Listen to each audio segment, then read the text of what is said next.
An ordinary government building, 9 floors of glass and steel reinforced concrete, built to code, built to last. Then one morning, a crude bomb causes destruction on an unimaginable scale. In 7 seconds, the building disintegrates. 168 people will die as a result of the explosion. Now, with cutting-edge computer technology, we reveal exactly what went wrong. Disasters don't just happen. They're a chain of critical events. Unravel the fateful moments in those final seconds from disaster.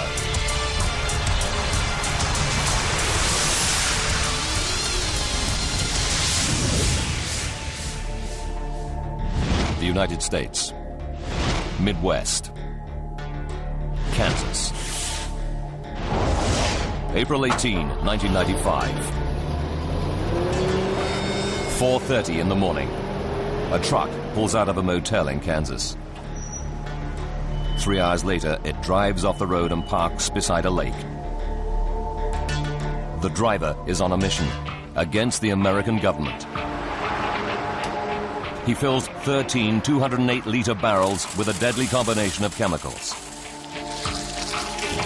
The next day, April 19, he drives the Ryder rental truck and its lethal cargo south on Route 77.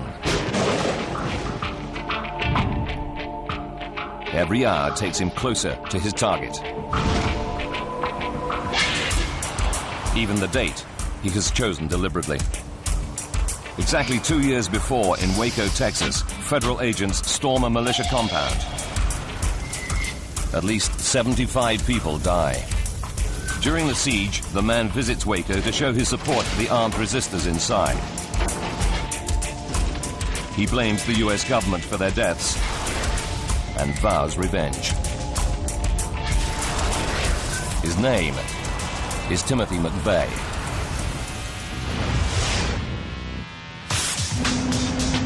Oklahoma. It's the start of a bright and sunny day. Early morning traffic heads for the bustling capital of this Midwestern state. 7 o'clock. Timothy McVeigh, the Ryder truck, and its deadly cargo join the flow of vehicles going south along Highway 77. Ahead, out of the plains, rises Oklahoma City. A regional center in the American heartland where numerous government agencies are located in one particular building. The 9-story Alfred P. Murrah Federal Building houses 16 federal agencies, including Housing and Urban Development, a military recruiting office, and the Secret Service. Built 18 years earlier, the Murrah was a modern, purpose-built office block with a glass atrium and a wide pedestrian plaza at its front off Robinson Avenue. And at its rear, the glass-fronted facade towers above 5th Street. The first floor of the Murrah is a daycare center. Employees in the Murrah and other downtown offices leave their children here while at work. One of them is 35-year-old Dolores Watson. This morning, she heads in early to drop off her 20-month-old grandson, PJ. PJ was full of life. He just pulled off his coat and a little jacket. He was happy. He was ready to go play. PJ joins 20 other toddlers and preschoolers in the daycare center. Some are as young as 6 months. The eldest is 5 years old. I was able to see him during the course of the day. He was accessible to me from my job. Dolores, a telephone engineer, often services the phones in the Murrah. But this morning, she heads across town to a meeting. 8:15. McVeigh is 35 minutes away from Oklahoma City, heading straight for the center of town and the Alfred P. Murrah Federal Building.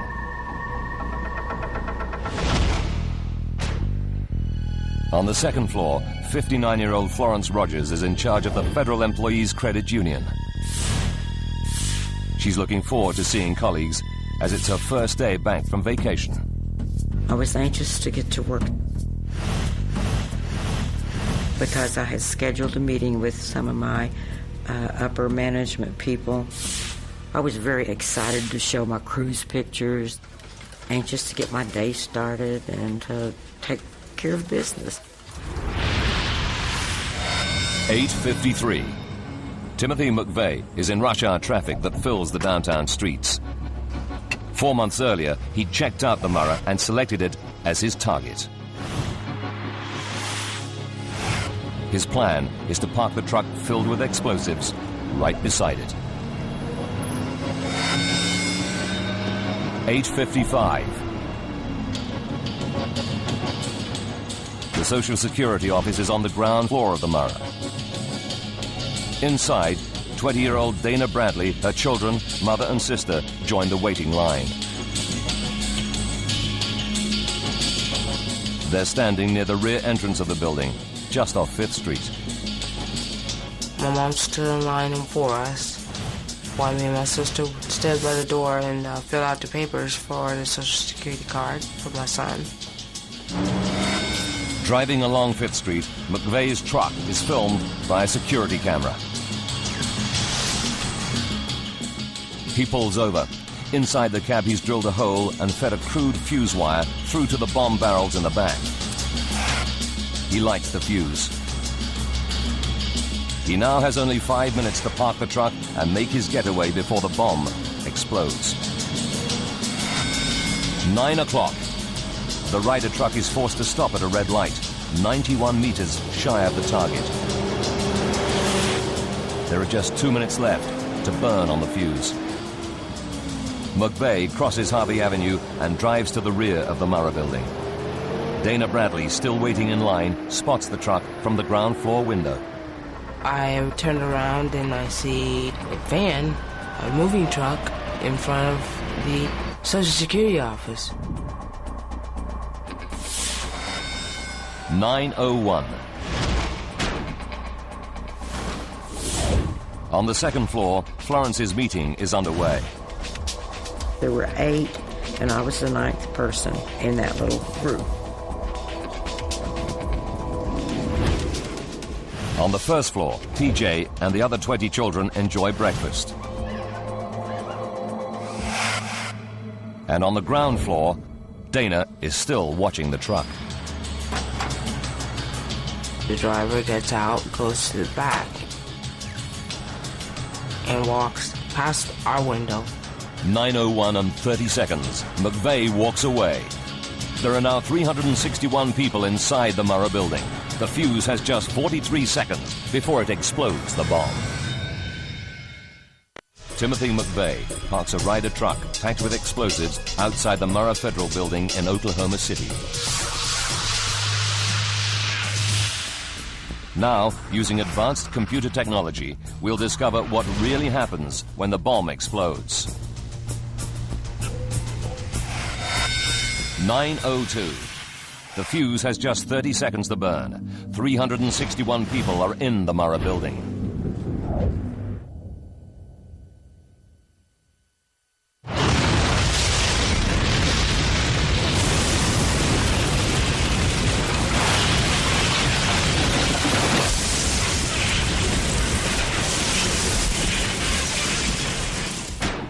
Dana Bradley is on the ground floor in direct line of the blast.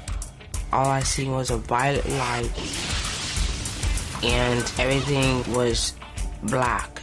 On the second floor, Florence Rogers is in a meeting with 8 of her staff. There was a rush of air like a tornado. Everything literally was blowing up before my eyes.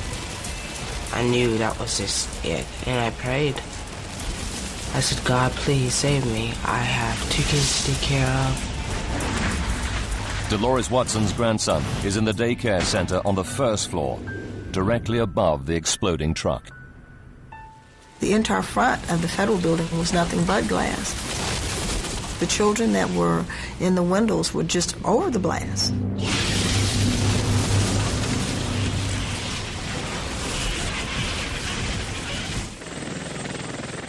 It takes 7 seconds for the 9-story building to collapse in ruins. The blast devastates 324 buildings over 10 city blocks. Windows shatter and cars erupt in flames. People hear it as far as 89 kilometers away. The shockwave registers 6 on the Richter scale, equivalent to a major earthquake. If you are anywhere downtown, you've probably heard it and felt it. From across the city, 11 fire engines race downtown.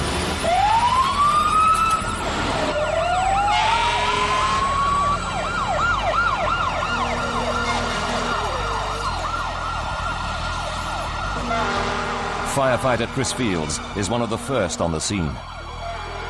You just see these hordes of people running towards us and having no idea what we were about to step into. District Fire Chief Mike Shannon arrives 4 minutes after he hears the explosion. Looked like that we were in a war zone and we'd been strafed. It was just overwhelming. He takes charge of the rescue squads about to enter the dangerously unstable ruins. Produces the type of carnage that isn't seen in earthquakes or tornadoes or anywhere else. Ow. Holy cow. About a third of the building has been blown away. More than 5,000 square meters of offices are reduced to 650 square meters of rubble. The frantic search for survivors begins.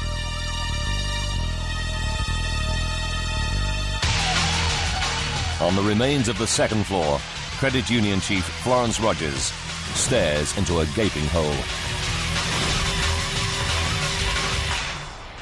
I started wondering about the staff in the room with me. They were gone in a swish.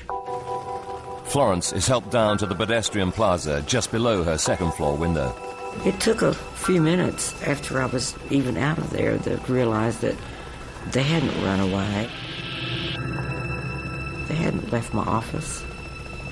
They had literally been taken away by all the floors on top of them. But why does Florence survive when all 8 of her colleagues vanish under the rubble? The answer will provide a crucial lead to investigators trying to unravel the disaster. Florence goes into shock. News cameras catch her wandering nearby, wrapped in a blanket.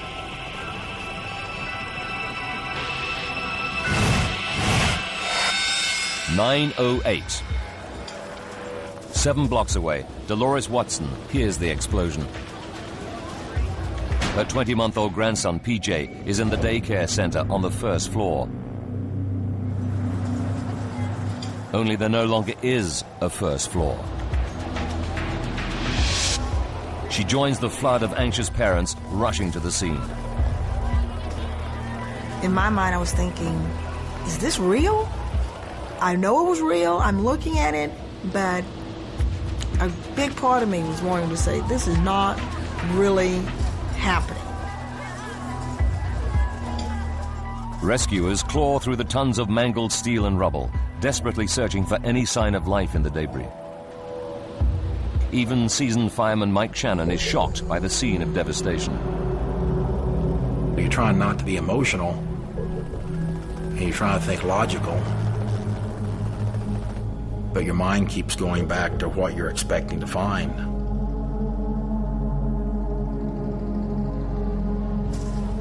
Rescuers begin to find people alive. One is a baby boy. He's rushed to hospital in critical condition. It's PJ. And I saw his little face, and he was wrapped all in these gauze, and he was sedated, and he was laying there, but I mean, there was his arms, there was his legs, and there was my baby, you know. They told me that his chance of survival were very slim, and that the next 24 hours would be crucial.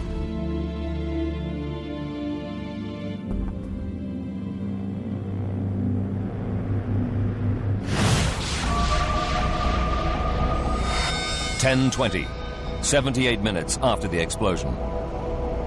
While PJ remains in intensive care and the rescuers are struggling to pull out people alive, 97 kilometers to the north of Oklahoma City, State Highway Patrolman Charlie Hanger pulls over a suspicious, battered old car. Drove up alongside the yellow Mercury Marquis. I had realized that there was not a tag displayed on the rear bumper and stopped it. I saw a tall, young white male. We met more or less between the two cars. I asked him for a driver's license. However, while he was retrieving that license, I saw what appeared to be a weapon under the jacket. Hands over your head. He says, "My weapon is loaded." At that point, I thought he was trying to intimidate me, and I nudged him a little bit with the barrel of my weapon. I said, "So is mine." I removed the weapon, threw it on the shoulder of the roadway.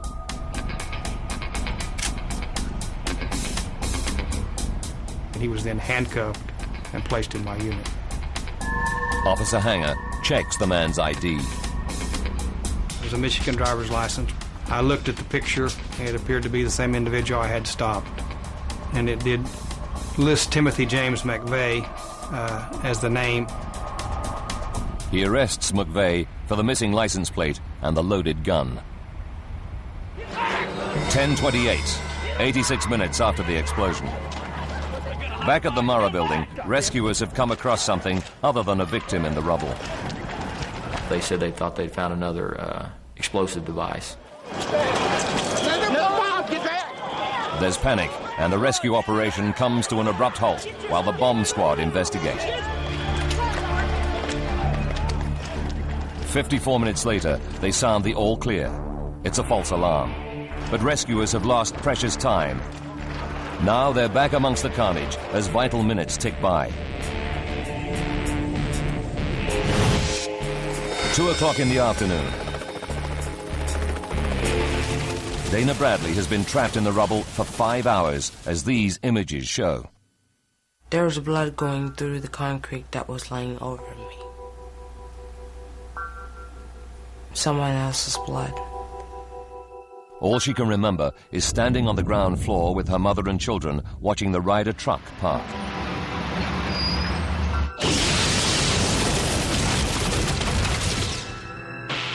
Dana has been found hours earlier but can't be moved. Her leg is trapped under a massive concrete floor. If they're to save her, the rescuers have only one option.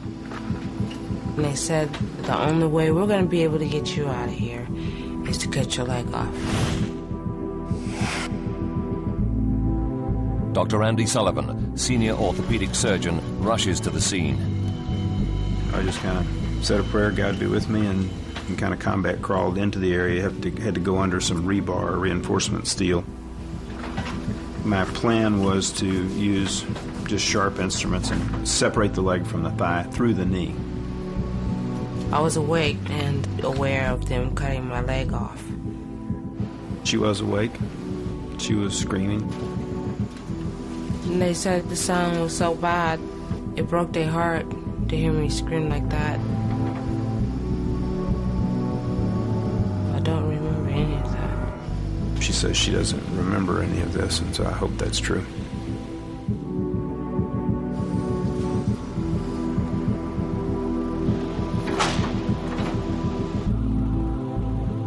It takes 11 hours to recover all the survivors. 168 people have died as a result of the explosion, including 19 children, all under the age of 5. A photo of a baby being carried from the rubble comes to symbolize the tragedy. It's taken only seconds after she's handed to fireman Chris Fields. And I was just standing there looking down at her and just thinking, you know, that knowing this is somebody's baby. She had an open wound to her skull, and I pretty well knew at that time that she had already passed. The explosion and collapse of the building takes everyone by surprise. Oklahoma City had never suffered such a catastrophic disaster until this moment. But it takes just 7 seconds for the 9-story building to collapse. Using the investigators' data, we can piece together the deadly chain of events to find out what really caused this terrible tragedy. State-of-the-art computer graphics will take you where no camera can go, into the heart of the disaster zone. It's obvious from the scale of devastation that this is not an accident, but the result of a bomb explosion. What kind of bomb could cause such devastation? Investigators start by looking for any evidence left behind. A giant crater in the road in front of the Murrah building indicates the center of the explosion. Dr. Paul Malacca is a military blast expert and co-author of the official report into the Oklahoma bombing. What we did is use the crater size to estimate the size of the explosion. It was a question of working backwards. We now have the crater, so how big must the explosive have been? The bomb crater is 9 meters wide and 2.5 meters deep. We estimated that it was approximately 4,000 pounds of TNT. That's equal to 4 major battlefield bombs used by the U.S. military.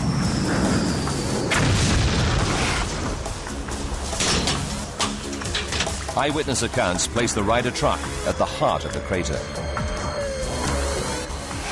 It's clear to investigators the bomb must have been inside.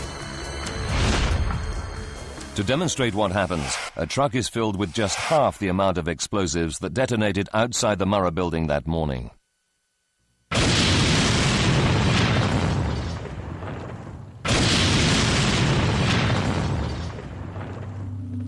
The bomb that explodes in Oklahoma City destroys virtually everything close to the blast, including the vehicle that carried it.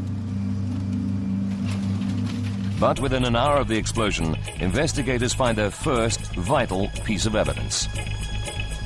Over 91 meters away, they discover a truck axle that doesn't seem to belong to any other vehicle. Could this be all that is left of the vehicle that carried the bomb? On the twisted metal, they discover the clearly marked vehicle identification number.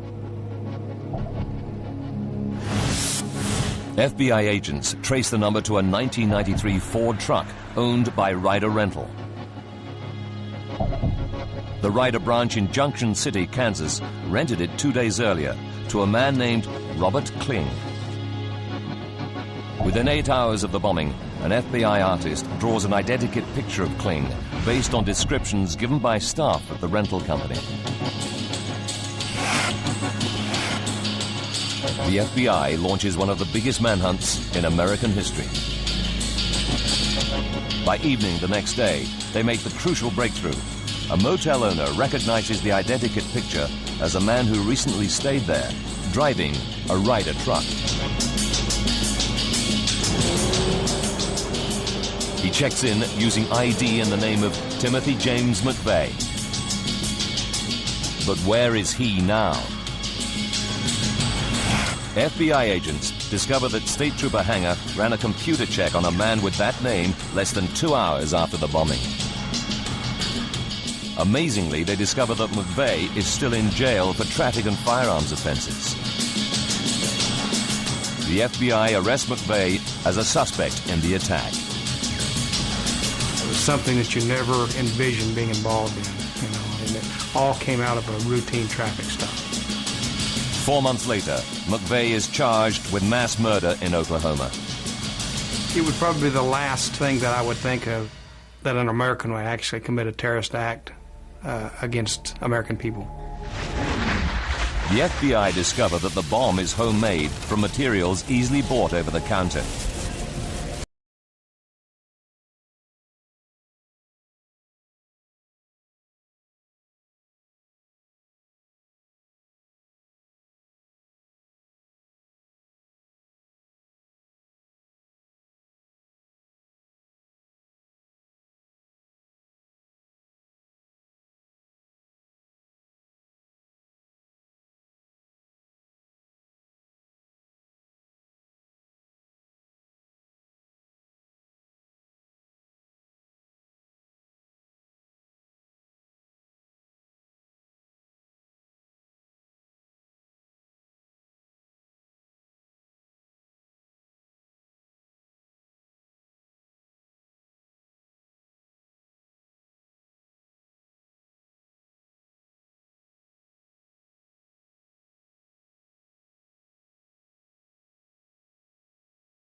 blast wave goes through the building in a blink of an eye. So we can break it down into what happens millisecond by millisecond. A millisecond is 1,000th of a second, about the time it takes for a person to blink twice, or a bullet fired from a gun to travel 1 meter. So to understand how the catastrophe unfolds, we'll use unique computer simulations to slow down the chain of events. Millisecond by millisecond, we'll see how the blast wave cuts through the building to answer the tragic question of why so many died. 7 seconds before collapse, the bomb explodes. In the first millisecond, 1,000th of a second, the shock wave covers 4.75 meters, traveling at 5 kilometers per second, and hits the closest part of the building, the column McVeigh parked next to. Engineers call this column G20. The blast wave hits G20 with immense power. Dr. Malaka is an explosives expert. Researching his report into the bombing, he conducts scale model blast tests on concrete columns with the same dimensions and properties as G20.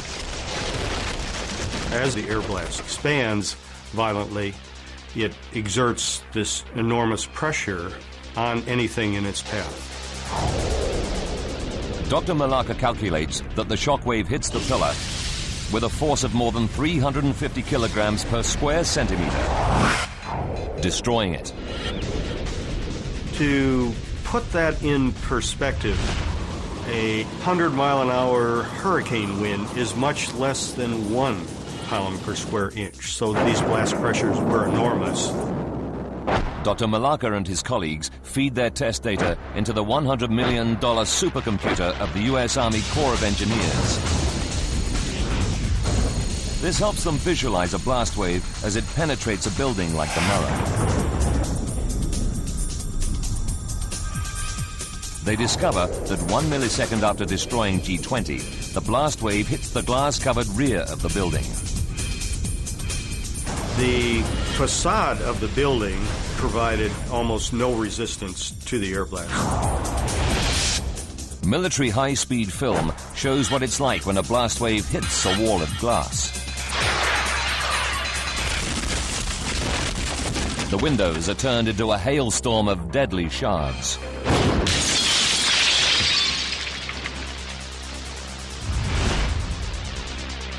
After shattering its windows, the blast wave penetrates the Murrah's entrance lobby. I knew that was just it, and I prayed. The void of the atrium acts like a funnel. Channeling the deadly blast wave up into the building, it slams into the underside of the first floor at more than 16,000 kilometers per hour. Tragically, directly above is the Children's Daycare Center, where baby PJ and 20 other children are playing. 15 children, aged from 6 months to 5 years, are killed.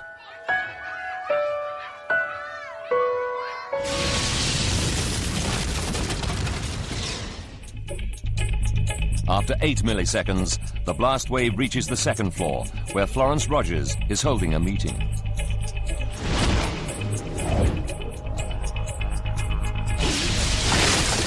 It was like a bad dream. Everything literally was blowing up before my eyes. The blast wave continues to surge up through the building. It reaches the 8th floor in just 31 milliseconds, the time it takes for a vehicle airbag to inflate after a crash. But as it travels upwards, it is rapidly losing its destructive energy. The yellow highlight shows how the damage decreases as the blast wave rises through the building and shows that floors 4 and above remain intact. The blast wave is over, but it's what happens next that causes the greatest destruction. In less than 7 seconds, all 9 stories collapse. Those who survived the initial blast are now crushed under tons of falling concrete.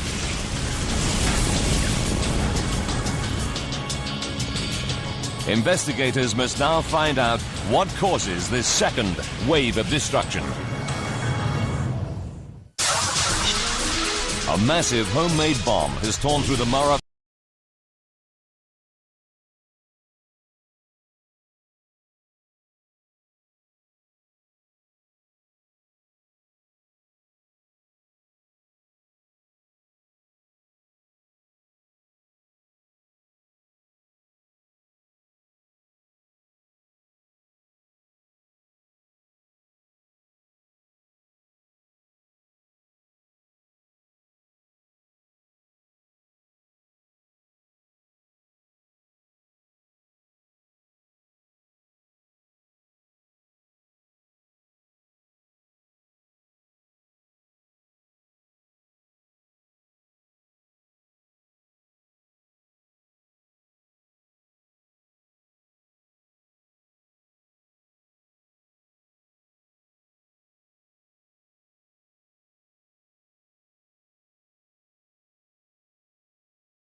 The transfer beam is pulled down and around by the falling floor. 200 milliseconds after the blast. The falling transfer beam sets off what engineers call progressive collapse. Progressive collapse is collapse that spreads beyond the initial zone of damage. 1 second after the blast, progressive collapse begins to destroy the Murrah building. You knock over one domino, that falls and it knocks over the next, and so on, and you get this progressive chain reaction. The transfer beam is the critical element or domino in the Murrah. It supports the columns that in turn support the 7 stories above. With the transfer beam gone, the upper floors are fatally weakened, and the building begins to collapse. Gravity takes another 5 seconds or so to bring the building down. It's all over in 7 seconds. This is the time it takes the 9th story floor to drop the 31 meters to the ground. More than 5,000 square meters of steel reinforced concrete collapses into a 2-story high pile of rubble. It really isn't the air blast that's hurting people. It is the building that is hurting people.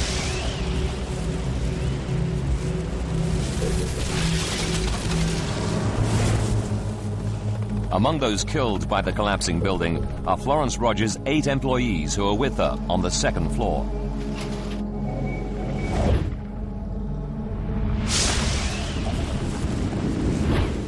As the floor slabs collapse, only she survives because she's sitting directly over a supporting beam on the opposite wall from the explosion that remains undamaged. I didn't realize what a small little portion of my floor didn't break away. Someone said there was only about 18 inches left that didn't break away.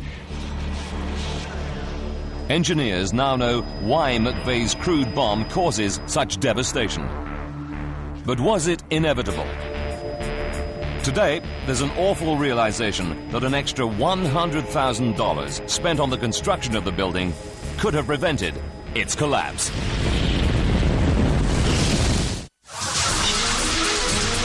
April 19, 1995 is a date Oklahoma City will never forget. The day 168 people are killed when a massive truck bomb explodes outside the Murrah Federal Building. But could the building's devastating collapse have been prevented? A new seismic study has assessed how the Murrah building would have responded if it had been built to Californian earthquake-resistant standards, something not required in Oklahoma. Its conclusions are startling. It reveals that only one exterior column and the lower floors would have been damaged. As their computer simulation shows, the building would have remained intact.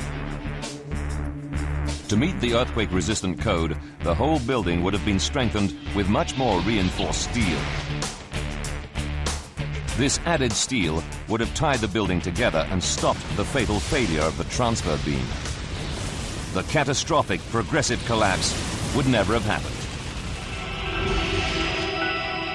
It would have cost less than 1% of the building's original construction budget, around $100,000. The study suggests 4 out of 5 of those killed may then have survived.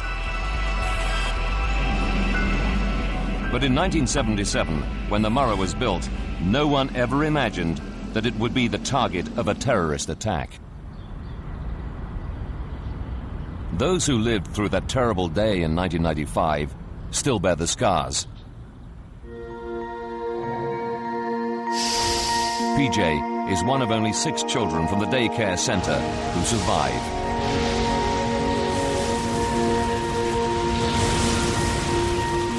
His grandmother, Dolores Watson, mounted a tense vigil beside baby PJ's incubator. For 9 years, he's lived with a tracheotomy tube down his throat to help him breathe. It was only removed in 2003. I made the statement once that when the trach was out, that PJ and I would be able to move from April 19th to April 20th. But each day when this child looks in the mirror, the scars are still there. As their second-floor office fell to the ground, Florence Rogers lost 18 of her 33 colleagues at the credit union. Nothing has ever been the same or ever will be the same. It literally changes your life forever. She recruited new staff and re-established the company. Then she retired.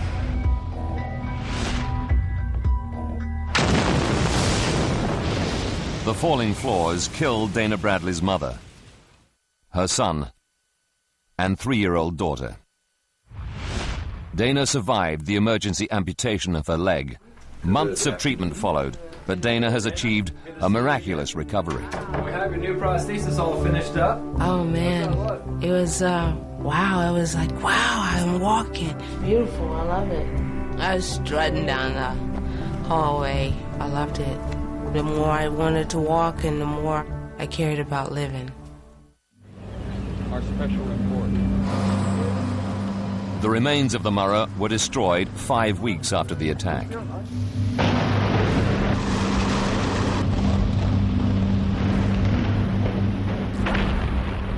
Five years later, the site opens as a national memorial to remember the 168 lives lost that day. The site commemorates the exact moment in time that hurt so many. The road the truck parked on is gone, replaced by a lake. There's one chair for every life lost. Man, woman, and child. Across the street from the site of the Murrah, a new federal building opened in 2003. State-of-the-art, its design incorporates key lessons learnt from April 19.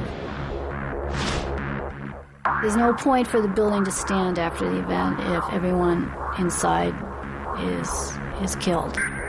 It's about saving people.